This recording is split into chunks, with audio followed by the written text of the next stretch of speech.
Hello student, আজকের class আলোচনা করব তোমাদের ফার্স্ট সামেটিভের 3 নম্বর স্কুলের কোশ্চেনগুলো নিয়ে, পেজ নম্বর 100। প্রথমে দেখো একের দাগের কোশ্চেন এমসিকিউ। প্রথম কোশ্চেনে বলেছে কোনো মূলধন একটি নির্দিষ্ট সরল সুদের হারে 20 বছরে দ্বিগুণ হয়, একই সরল সুদের হারে ওই মূলধন 3 গুণ হবে। সময় আমাদের বের করতে হবে। তাহলে প্রথমে আমরা ধরে নিব মূলধন। তাহলে মূলধন সমান ধরি পি। মূলধন সমান হচ্ছে ধরে নিলাম পি। বলছে 20 বছর, তাহলে সময়, তাহলে টি ইজ ইকুয়াল টু হচ্ছে 20।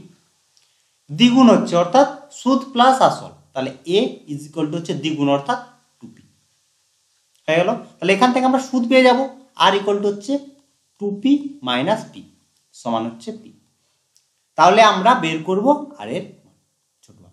সরল সুদের ক্ষেত্রে আমরা জানি ক্যাপিটাল আর সুদ সমান হচ্ছে আসল ইন্টু সময় ইন্টু সুদের হার বাই হচ্ছে 100, বা আর সমান পেয়েছি পি, আসল পি, সময় হচ্ছে 20 ইন্টু আর এর মান আমরা বের করব বাই হচ্ছে 100। তাহলে পিপি কাটছে 20, 5 হচ্ছে 100, বা আর ইজ ইকুয়াল টু 5। তাহলে সুদের হার আমরা পেয়ে গেলাম। বলছে একই সুদের হারে, তাহলে সুদের হার 5%। মূলধনে কি, তাহলে পি হচ্ছে মূলধন, ওই মূলধন বলেছে 3 গুণ হবে, অর্থাৎ এ ইকুয়াল টু হবে কত, 3p। তাহলে আর ওয়ান যদি ধরি সুদ, তাহলে সুদ সমান হচ্ছে 3p মাইনাস পি সমান হচ্ছে 2p। বের করতে হবে কি সময়, টি এর মান বের করতে হবে। একই formula, R equal to PT R by 100। এখানে ধরেছি আর ওয়ান, তাহলে R one is equal to P T R by হচ্ছে 100 হয়েছে। আর ওয়ান সমান হচ্ছে 2p is equal to P into সময়, সময় বের করব ইন্টু সুদের হার পেয়েছি 5 বাই হচ্ছে 100। তাহলে 5 20 100, বা এখানে দেখো পিপি কাটছে, টি ইজ ইকুয়াল টু হচ্ছে 20 2 40। তাহলে অ্যান্সার হচ্ছে 40 বছর। অপশন সি তে দেখো দিয়েছে, অপশন সি হচ্ছে তাহলে অ্যান্সার। লিখে দিচ্ছি অ্যান্সার অপশন সি। ঠিক আছে, আশা করি বুঝতে কোনো সমস্যা হয়নি। এখানে প্রথমে আমাদের কি ছোট আর এর মান বের করতে হবে, অর্থাৎ সুদের হার বের করতে হবে, তারপর বের করতে হবে সময়। পরের কোশ্চেন দেখো, বলেছে যে এক ব্যক্তি এক ব্যাংকে 100 টাকা জমা রেখে 2 বছর পর দেখো সমূল চক্রবৃদ্ধি পেল 121 টাকা। সমূল চক্রবৃদ্ধি বলতে সুদ প্লাস আসল, এ ইকুয়াল টু তাহলে 121। কত টাকা রেখেছে, 100 টাকা, তাহলে পি ইজ ইকুয়াল টু হচ্ছে 100। 2 বছর পর, তাহলে সময় এন ইজ ইকুয়াল টু 2। বার্ষিক চক্রবৃদ্ধি সুদের হার ছোট আর এর মান বের করতে বলেছে। তাহলে আমরা জানি চক্রবৃদ্ধি সুদের ক্ষেত্রে সুদ প্লাস আসল বা সমূল চক্রবৃদ্ধি সমান এ সমান হয় আসল into 1 plus R by 100 whole to the power. এখানে আমরা পেয়েছি দেখো এ সমান হচ্ছে 121, পি সমান হচ্ছে 100, 1 প্লাস আর এর মান বের করতে হবে by 100 whole to the power n, এর মান হচ্ছে 2। তাহলে বা 1 প্লাস আর বাই 100 এর whole square is equal to হচ্ছে 121 বাই 100। ঠিক আছে, বা স্কোয়ার আছে তাহলে বর্গমূল করতে হবে, তাহলে 1 প্লাস আর বাই 100 সমান হচ্ছে 121 বাই 100 এর বর্গমূল, তাহলে রুট দিলাম সমান হচ্ছে কত, 121 11 আর 100 থেকে হচ্ছে 10, বা আর বাই 100 সমান হচ্ছে 111 বাই 1।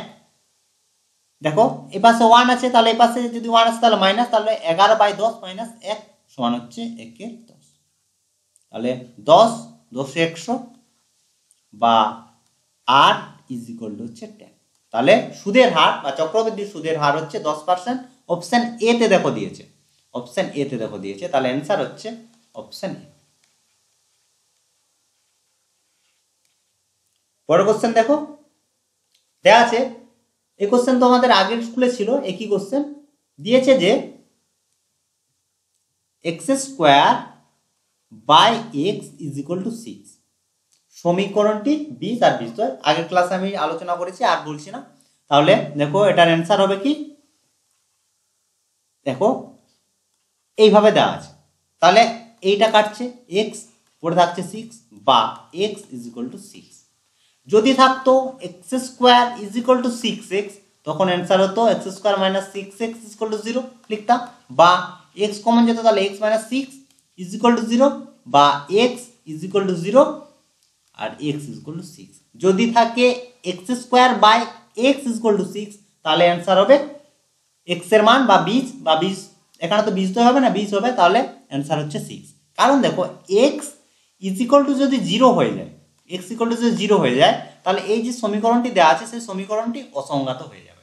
এর জন্য যখনই বাই আকারে থাকবে সবসময় মনে রাখবে তার মানটা কোনো সময় 0 হবে না। বোঝা গেল? এখানে দেখো বাই আকারে নেই, এর জন্য এক্স এর মান 0 আর এক্স এর মান 6 হয়েছে। তাহলে এক্ষেত্রে সঠিক উত্তর হচ্ছে অপশন এ। বোঝা গেল? তাহলে অপশন এ হচ্ছে অ্যান্সার। না সরি, ভুল বললাম, অপশন এ তে 0 দিয়েছে, অপশন বি তে দেখো 6 দিয়েছে, আমাদের বেরিয়েছে 6, তাহলে অ্যান্সার হচ্ছে অপশন বি। ঠিক আছে, এই দুটো তোমরা একটু ভালো করে মনে রাখবে।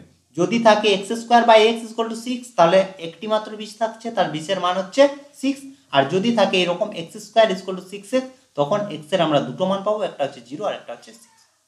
ঠিক আছে, পরের কোশ্চেন দেখো, দিয়েছে এখানে x is equal two √3 plus √2 দেওয়া আছে।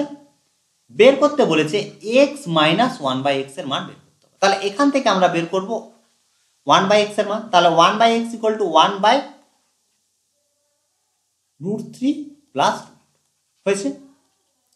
পরে নিরসন করছি, তাহলে উপর নিচে গুণ করছি √3 মাইনাস √2 দিয়ে।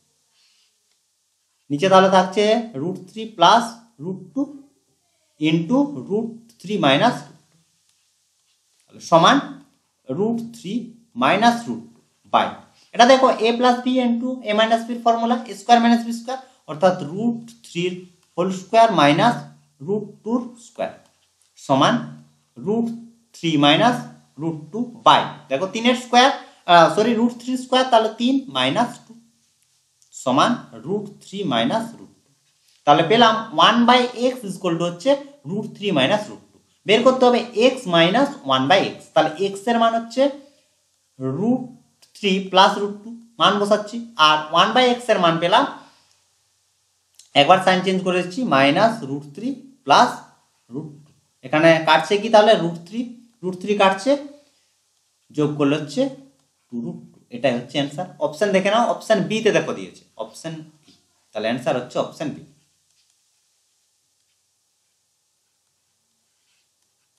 পরের কোশ্চেন দেখো, বলেছে যে এবিসি ত্রিভুজের পরিকেন্দ্র ও যেখানে দুটো কোণ দেওয়া আছে, বি কোণ দেওয়া আছে আর সি কোণ দেওয়া আছে। দেখো এক্ষেত্রে মনে রাখবে যে এই যে ত্রিভুজটি দেওয়া আছে, এই ত্রিভুজটি কোন ধরনের ত্রিভুজ, অর্থাৎ এটি সূক্ষ্মকোণের ত্রিভুজ, স্থূলকোণের ত্রিভুজ না সমকোণের ত্রিভুজ।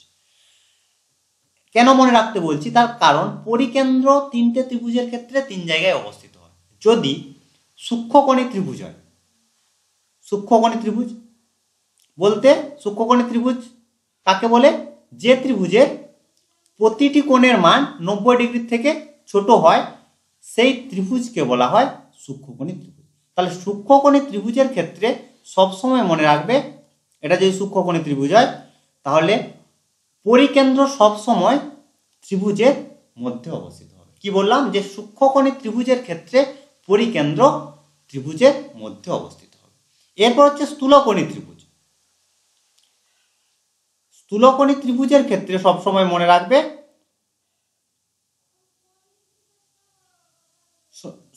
স্থূলকোণী ত্রিভুজের ক্ষেত্রে পরিকেন্দ্র ত্রিভুজের বাইরে অবস্থিত হবে, কি স্থূলকোণী ত্রিভুজের ক্ষেত্রে।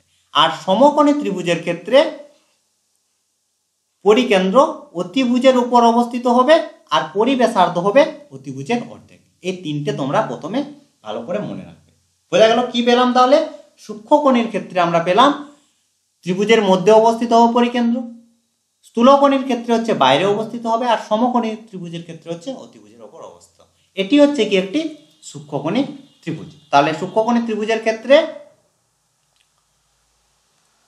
পরিকেন্দ্র ত্রিভুজের ভেতরে অবস্থিত হবে। এ বি সি পরিকেন্দ্র ও বৃত্তের ভেতরে অবস্থিত, ত্রিভুজের ভেতরে অবস্থিত। এখানে দেওয়া আছে, দেখো বি কোণের মান দেওয়া আছে, কত দেওয়া আছে? 65 ডিগ্রি। কোণ এ বি সি সমান হচ্ছে 65 ডিগ্রি। আর দেওয়া আছে সি কোণের মান, কোণ বি এ সি সমান হচ্ছে 40 ডিগ্রি। এই দুটো কোণের মান দেওয়া আছে, বের করতে বলেছে বি ও সি, ও হচ্ছে কেন্দ্র, বি ও সি কোণের মান বের করতে। তাহলে দেখো এবিসি ত্রিভুজে দুটো কোণের মান দেওয়া আছে, তাহলে এ কোণের মান আমরা বের করতে পারবো। কোণ বি এ সি সমান কত হবে? তাহলে 180 degree minus 65 degree plus 40 degree. ত্রিভুজের তিনটি কোণের সমষ্টি 180 ডিগ্রি, তাহলে 180 থেকে দুটোর যোগফল বিয়োগ করতে হবে, তাহলে 5 আর 105 বিয়োগ করলে আমরা পাচ্ছি 75 ডিগ্রি। তাহলে সি এ কোণের মান পেয়ে গেলাম 75 ডিগ্রি। এখন যদি আমরা বিসির মাঝখানে যে একটি বিন্দু পি নিই, তাহলে বি পিসি এই চাপে বিওসি, কোণ বিওসি কেন্দ্রস্থ কোণ, আর কোণ বিএসি, বিসি হচ্ছে বৃত্তস্থ কোণ।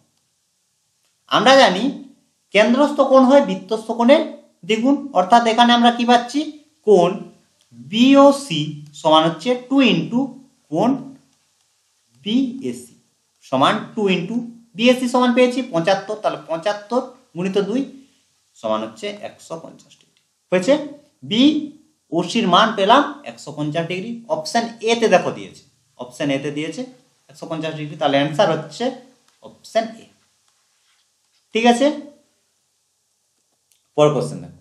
পরের কোশ্চেনে বলেছে, এই কোশ্চেনও আগে আলোচনা হয়েছে, এবি ও সিডি দুটি সমান্তরাল সরলরেখা, সমান্তরাল যে বলেছে, যার প্রতিটির দৈর্ঘ্য হচ্ছে 16 সেমি, ব্যাসার্ধের দৈর্ঘ্য 10 সেমি হলে যে দুটির মধ্যবর্তী দূরত্ব। এক্ষেত্রেও তোমাদের দুটো জিনিস মনে রাখতে হবে, যে সমান্তরাল যদি বলে তাহলে দুটো হয়, একটি হচ্ছে যে কেন্দ্রের দুটো আলাদা আলাদা দিকে অবস্থিত হতে পারে সমান্তরাল হওয়ার জন্য, আর হচ্ছে একই দিকে অবস্থিত হতে পারে।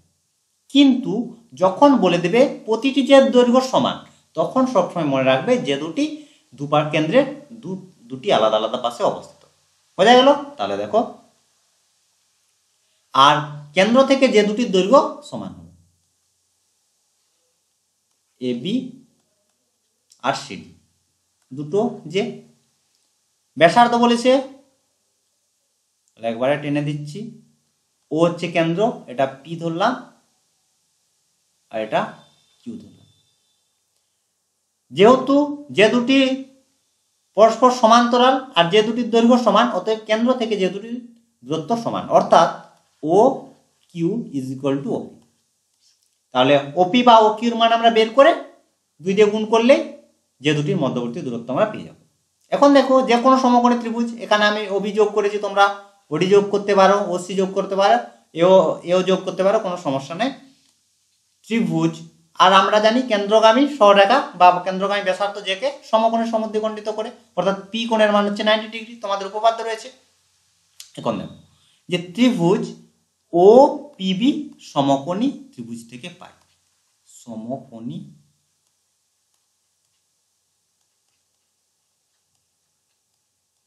ত্রিভুজ থেকে পাই।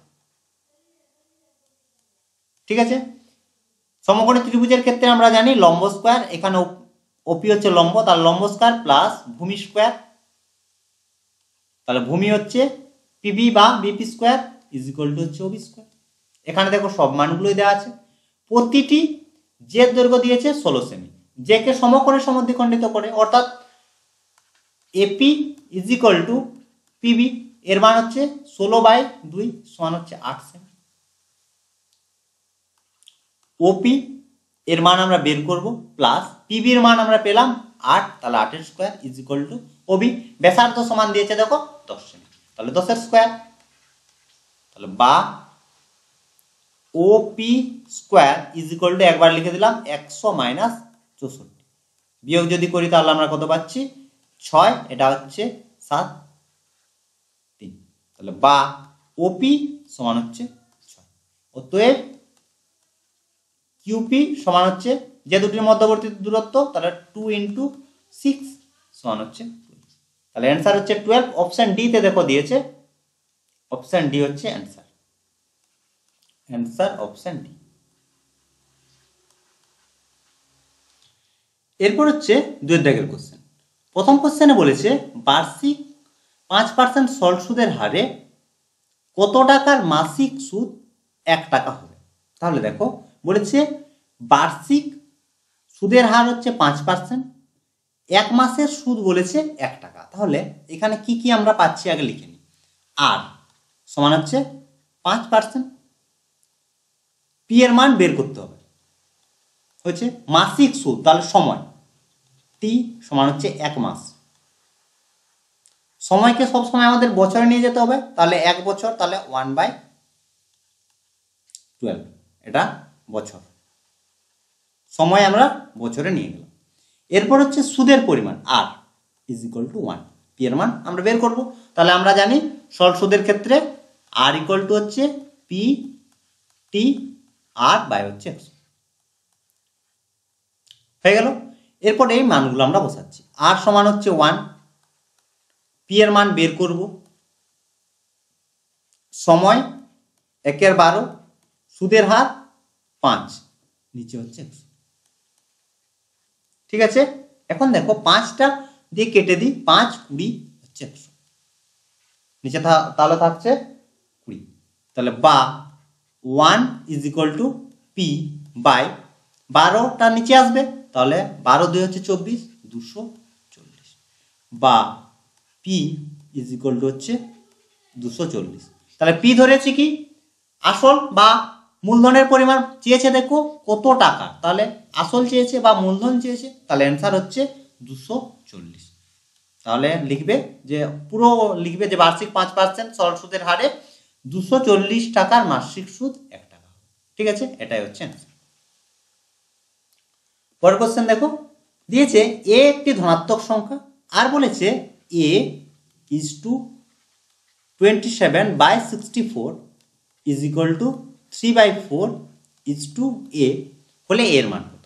তাহলে অনুপাত আছে, তাহলে বাই আকারে প্রথমে নিয়ে নিই, তাহলে এ বাই 27/64 সমান 3/4 এ হয়েছে, তাহলে বা তাহলে এ ইন্টু 64 ওপরে যাচ্ছে, নিচে থাকছে কত 27 সমান 3/4 ইন্টু 1/a হয়েছে। এইটা কিন্তু ভুল হয়, এটা তোমরা একটু ভালো করে দেখে নেবে। এরপর দেখো কি কি কাটাকাটি হচ্ছে, বা তোমরা গুণ করে দাও প্রথমে, তাহলে এ স্কোয়ার ইজ ইকুয়াল টু, দেখো এটার সঙ্গে 3 ইন্টু গুণ আকারে রাখবে, 3 ইন্টু 27 আর 4 ইন্টু 60 এইভাবে রাখবে। তাহলে বা এ সমান এর মান বের করতে হবে, ধনাত্মক মান বলেছে, তাহলে মাইনাস মানটা নিচ্ছি না। তাহলে যে কোনো সংখ্যা ধরো স্কোয়ার ইকুয়াল টু এক্স, এর অর্থ হচ্ছে এ ইকুয়াল টু হচ্ছে প্লাস মাইনাস 2x, কিন্তু এখানে বলে দিয়েছে এ হচ্ছে ধনাত্মক, তাহলে মাইনাস মানটা আমরা নিচ্ছি না। একবারে প্লাস আকারে লিখি, তাহলে 3, দেখো 27 থেকে কি বেরোবে, 27কে আমরা এরকম লিখি 9 × 3। ঠিক আছে, একবার বুঝিয়ে তোমাদের লিখে দিচ্ছি। তাহলে 9 থেকে বেরোচ্ছে 3, যদি বর্গমূল করি, আর এই 3 আর এখানে 3 থেকে আরেকটা 3 বেরোচ্ছে, 4 থেকে 2 আর 64, 8 8 64, তাহলে বেরোচ্ছে 8 সমান 9/16। তাহলে এর মান হচ্ছে 9/16, এটাই হচ্ছে অ্যান্সার। পরের কোশ্চেন দেখো বলেছে ও কেন্দ্রীয় বৃত্তে এবি ব্যাস সি বৃত্তের উপর যে কোনো একটি বিন্দু আর, আচ্ছা প্রথমে ছবি আঁকি তাহলে বুঝতে পারবে না। এবি বলেছে ব্যাস, তাহলে প্রথমে এবি ব্যাস নিলাম, পরিধির উপর যে কোনো একটি বিন্দু বলেছে সি, তাহলে সি নিলাম। তারপর বলেছে কোণ বিএসি, বিএসি এই কোণের মান দেওয়া আছে,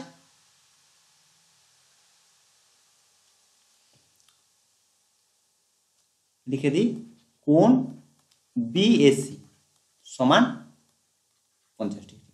বলেছে যে সিডি লম্ব এবি, সিডি হচ্ছে এবির উপর লম্ব, এটা হচ্ছে কেন্দ্র ও এটা হচ্ছে ডি হচ্ছে কেন্দ্র, হয়েছে? এবির উপর লম্ব, কোণ বিসিডি, বিসিডি এই কোণের মান বের করতে হবে, হয়েছে? দেখো এবি মাঝখানে যে কোনো একটি বিন্দু পি নিলাম, অতএব এ পিবি, এপিবি এই চাপে কোণ এসিবি অর্ধবৃত্তস্থ কোণ, অর্ধবৃত্তস্থ কোণ, আর অর্ধবৃত্তস্থ কোণ হয় সমকোণ অর্থাৎ 90 ডিগ্রি। তাহলে সি কোণের মান আমরা পেয়ে গেলাম 90 ডিগ্রি। এখন দেখো যে সি এ বি এর মান দেওয়া আছে 50 ডিগ্রি, সি কোণের মান পেলাম 90 ডিগ্রি, তাহলে বি কোণের মান কোনো বের করতে কোনো সমস্যা নাই। ত্রিভুজ এবিসি থেকে এবিসি এর দুটো কোণের মান পেয়েছি, অতএব বি কোণ পেয়ে যাচ্ছি এ বি সি সমান হচ্ছে 180 degree minus 50 degree plus 90 degree সমান 180 ডিগ্রি মাইনাস, দেখো যোগ করলে পাচ্ছি 140 ডিগ্রি, বিয়োগ করলে আমরা পাবো 50 ডিগ্রি। তাহলে বি কোণের মান আমরা পেয়ে গেলাম 50 ডিগ্রি কোণের মান। এখন দেখো ত্রিভুজ বিডিসি, এই বিডিসি একটি সমকোণী ত্রিভুজ, তার কারণ এখানে বলে দিয়েছে দেখো সিডি এবির উপর লম্ব, বিডিসি একটি সমকোণী ত্রিভুজ। এই ত্রিভুজের দেখো আমরা দুটো কোণ পেয়েছি, সমকোণী ত্রিভুজের, সমকোণী ত্রিভুজ, এই সমকোণী ত্রিভুজের কি কি কোণ পেয়েছি, ডি কোণ, আর লিখছি না পুরো কোণ, ডি কোণ সমান 90 ডিগ্রি আর বি কোণ সমান হচ্ছে পেলাম 50 ডিগ্রি।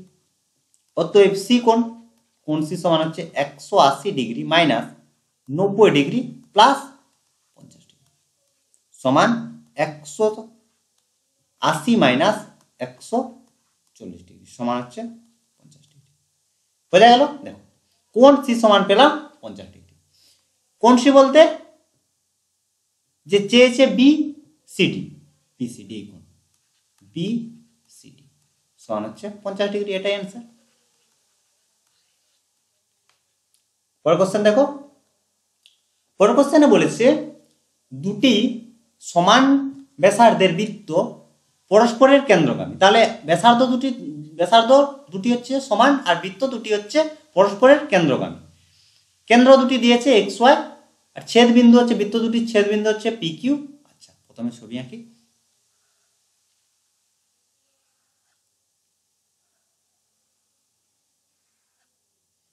এই দুটো বৃত্তের ব্যাসার্ধ সমান আর একটি বৃত্ত আরেকটি বৃত্তর কেন্দ্রগামী, তাহলে এক্স আর ওয়াই হচ্ছে দুটি কেন্দ্র, আর ছেদ করেছে বলেছে দেখো পি আর কিউ বিন্দুতে ছেদ করেছে। ব্যাসার্ধ বলেছে 6 সেমি, ব্যাসার্ধ হচ্ছে 6 সেমি হলে X P Y Q, X P Y Q এই চতুর্ভুজটির ক্ষেত্রফল বের করতে হবে। এখানে দেখো X Y is equal to X P is equal to Y P is equal to Y Q. দেখো এক্স কেন্দ্র বিশিষ্ট বৃত্তের এক্স পি হচ্ছে ব্যাসার্ধ, এক্স ওয়াই ব্যাসার্ধ, এক্স কিউ ব্যাসার্ধ। একই রকম ভাবে ওয়াই কেন্দ্র বিশিষ্ট বৃত্তের ক্ষেত্রে ওয়াই পি ব্যাসার্ধ, ওয়াই কিউ ব্যাসার্ধ, আর ব্যাসার্ধ দৈর্ঘ্য বলেছে 6 সেমি করে। তাহলে আমরা পেলাম কি P X P Y Q X Q Y সমান, প্রতিটির দৈর্ঘ্য হচ্ছে 6 সেমি করে। যেহেতু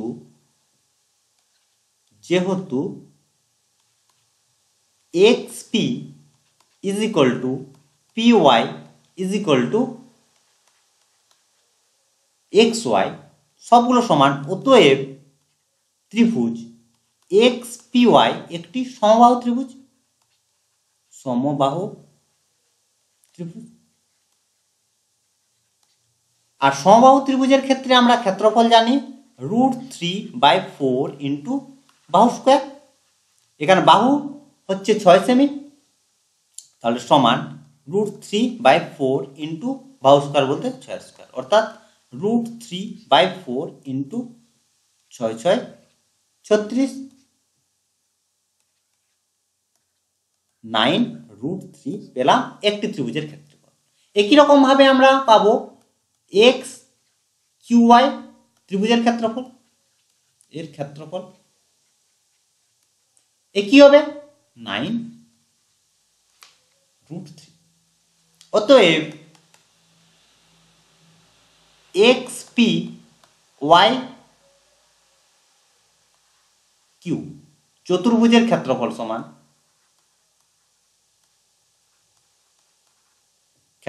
সমান এই দুটো ত্রিভুজের ক্ষেত্রফলের যোগফল, তাহলে 2 ইন্টু 9√3 সমান হচ্ছে 18√3। এটাই হচ্ছে অ্যান্সার। তাহলে অ্যান্সার হচ্ছে 18√3 সেমি স্কোয়ার। পরের কোশ্চেন দেখো, বলেছে যে একটি সমকোণী চৌপলের মাত্রাগুলির সমষ্টি 18 মিটার, সমগ্রতলের ক্ষেত্রফল 108 বর্গমিটার হলে চৌপলটির কোণের দৈর্ঘ্য কত? মাত্রা বলতে কি? দৈর্ঘ্য, প্রস্থ, উচ্চতা। তাহলে দৈর্ঘ্য সমান ধরে নিচ্ছি, দৈর্ঘ্য সমান হচ্ছে a মিটার, প্রস্থ সমান হচ্ছে b মিটার, আর উচ্চতা সমান হচ্ছে c মিটার। ঠিক আছে, তার মাত্রাগুলির সমষ্টি, তাহলে প্রশ্নানুসারে